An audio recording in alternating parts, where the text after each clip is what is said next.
নমস্কার, কেমন আছেন সবাই? রূপকথা নতুন একটি ব্লগে আপনাদেরকে অনেক স্বাগত জানাই। ঘুম থেকে উঠে দেখি মা স্কুলে চলে গেছে। ভাবলাম আমিও তাড়াতাড়ি উঠে পড়ি, তা না হলে অনেকটা লেট হয়ে যাবে। ঘুম থেকে ওঠার পর ছাদে এসেছি, বাসি নাইটিটাকে ভালোভাবে ধুয়ে দিলাম আর একটু সার্ফ জল দিয়ে কেচেও দিয়েছি।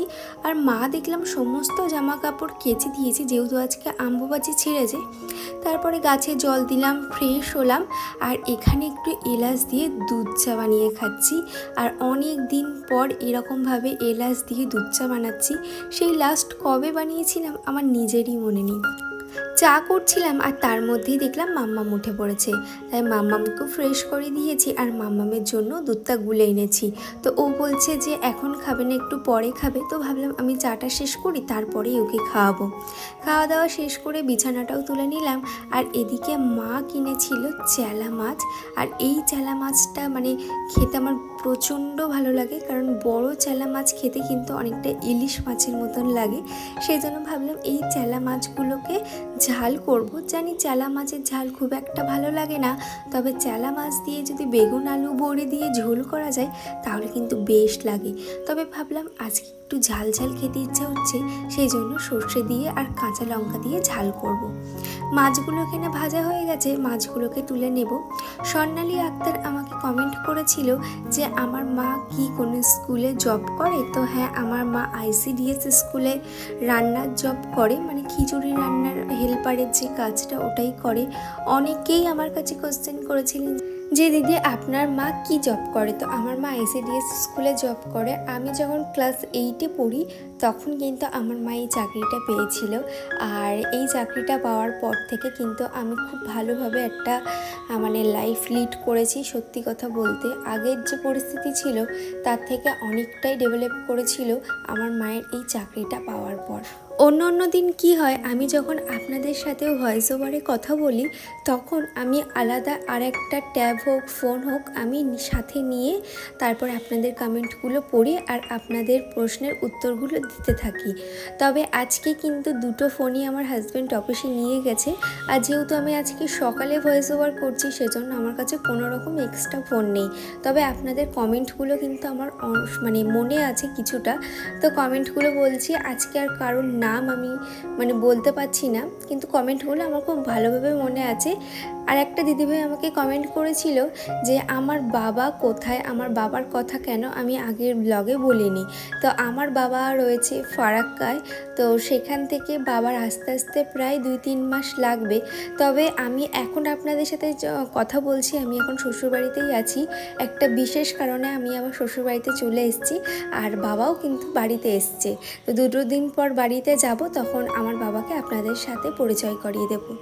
মা দেখলাম নিয়ে এসছে কাঁকড়া। এই বড় কাঁকড়াগুলো খেতে কিন্তু ভীষণ ভালো লাগে। আমার মাম্মাম আমার মাকে বলছে দিদু একটু কাঁকড়া খাওয়াবে। তো আমার মা আর না এনে থাকতেই পারলো না, সেই জন্য কাঁকড়াটাও নিয়ে এসছে। এমনকি আমি যখন প্রেগনেন্ট ছিলাম তখনও কিন্তু আমার প্রচণ্ড পরিমাণে কাঁকড়া খেতে ইচ্ছা করতো। আর অনেকেই বলে কাঁকড়া খেতে ইচ্ছা হলে নাকি মেয়ে হয়, তো সত্যিই তাই। তারপর টুকটাক যা কাজ ছিল সেগুলোকেও কমপ্লিট করে নিচ্ছি। এই যে ফ্রিজটা কি অবস্থা, আমি মাকে বলছি, মা বলছে আমি একদমই সময় পাই না এই সমস্ত কাজ করার। তো ভাবলাম আমি যতদিন আছি আমি ক্লিন করে দিই। মা চলে এসছে, মা নিয়ে এসছে শসা। আমি যা যা খেতে ভালোবাসি, শসা, পেয়ারা, আম, এইসব জিনিসগুলো আমার প্রচণ্ড প্রিয়। তারপরে ঘরটাও একটু হালকা করে গুছিয়ে দিলাম, আর এই সাইডের র্যাকটাও আমি ভালো করে গুছিয়ে দিচ্ছি। জানেন তো এত পরিমাণে ধুলো পড়েছে, আপনারা দেখলেই বুঝতে পারবেন। অ্যাকোয়ারিয়ামের ওপরে যে ঢাকনাটা সেইটার ওপরে জাস্ট ধুলো এঁটে বসেছিল আর কি।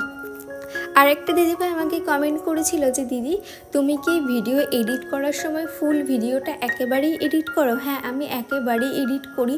আমার ওই ফেলে রাখা জিনিস একদমই পছন্দ হয় না। আমি যখন যে কাজটাতে হাত দেই, সেটা আমার প্রফেশনাল লাইফেই হোক বা আমার সংসারের কাজই হোক, আমি চেষ্টা করি সেই কাজটা একেবারে কমপ্লিট করে রেখে দেওয়ার, ওই কাজটাতে যেন দ্বিতীয়বার আমাকে আর হাত দিতে না হয়।